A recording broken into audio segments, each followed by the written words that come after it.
I'd gotten a call that would I consider an assignment of moving to Asia to help with I Found It campaigns across Asia. And I asked the question, how long is the term? How long am I coming for?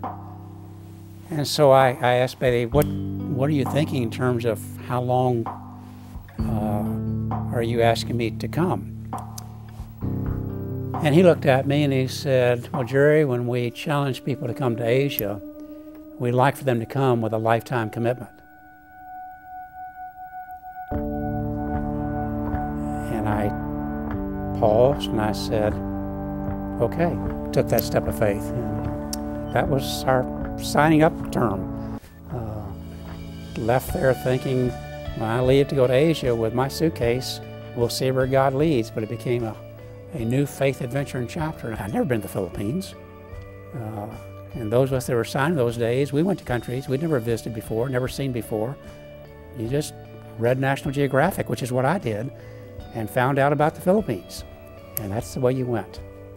I landed in the Philippines in the middle of a typhoon and sloshed my way into this baggage terminal area, and your luggage was coming off of the baggage carousel, and here were all these cardboard boxes coming off and splashing in the water, and you're trying to get a cart and keep your luggage dry.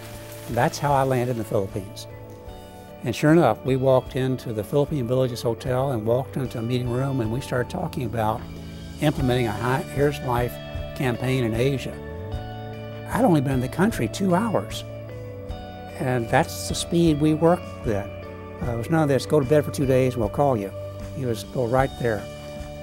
Walked in the door, and there was a reception desk there, and a young Filipino girl sitting there behind the desk, and she said, welcome, we're glad you're here.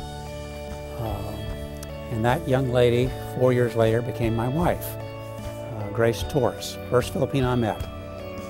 We began rolling out the I Found It campaigns that were patterned in the U.S., using a media tease campaign to get people's interest. And we had these billboards that just said, I found it, in blue and yellow.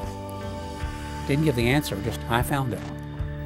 And we did bumper stickers, and you put bumper stickers on all these jeepneys, and there are tens of thousands of them, and they're everywhere. And our main media advertising thrust during that time were these jeepneys and then those tricycles.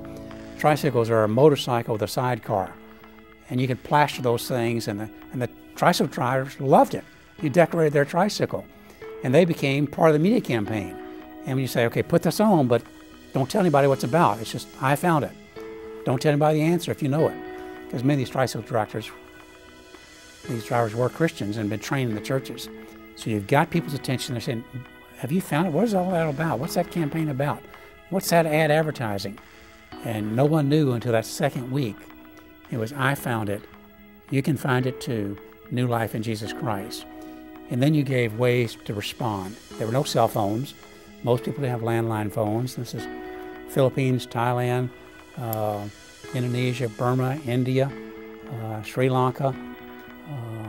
We quickly moved from phone banks calling in to coupons in the newspaper you would fill out and find a drop box in front of a drugstore, and then you gave those out to churches that had pre-trained their people in a personal evangelism and how to follow up those contacts. And it was designed to help a city be saturated with the gospel message, and for churches to follow up the new Christians, and for churches to grow. Great, great strategy. We later did that same thing in other cities using cars and vehicles. And so we'd land with this suitcase, a little film strip projector, a little cassette player, an extension cord, and these little film strip bottles.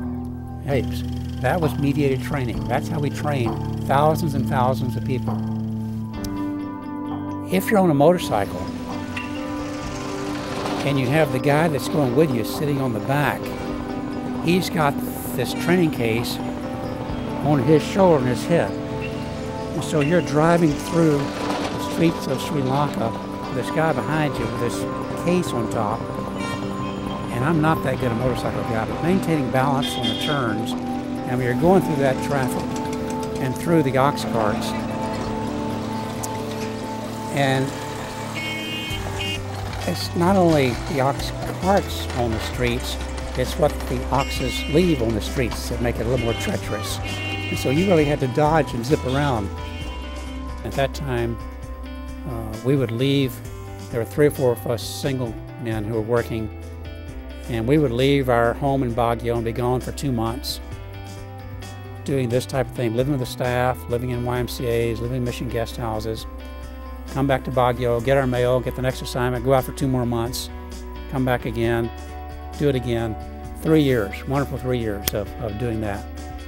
But in those experiences, God used not only that foundation block of seeing spiritual multiplication take place that I'd seen earlier in my life, but the love for the church and being able to work with pastors and churches and understand this is where it needs to happen.